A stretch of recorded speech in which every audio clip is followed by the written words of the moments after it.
要更深入做一个救援的活动。搜救人员徒手挖墙，跟时间赛跑。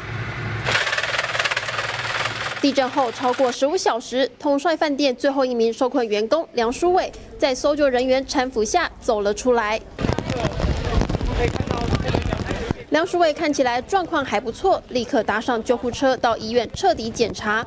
回想地震当下，只是一瞬间的事情。我在柜台值班，然后突然震一下我就跑出去看，就跑出去才踏出2步就倒了。啊，你后来躲在哪里？我躲在肚子旁边。谢谢各位了，儿子没事了，非常的，现在身体状况很好，好，谢谢各位。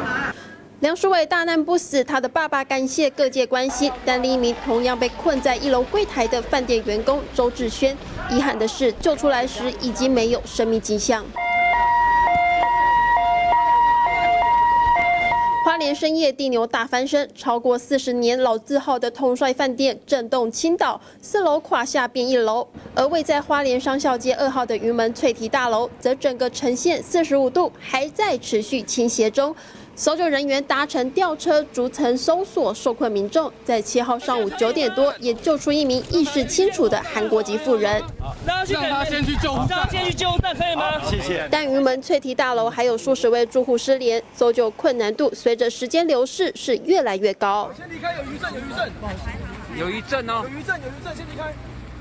这个大楼要加固透过这个土木技师工会来了解这个加固的程度要到什么样才能安全，因为5楼以下1、2、3、4、5楼都在地下，所以我们的这个搜救人员还要主楼要打穿然后把人看能不能在黄金时间能够救出来。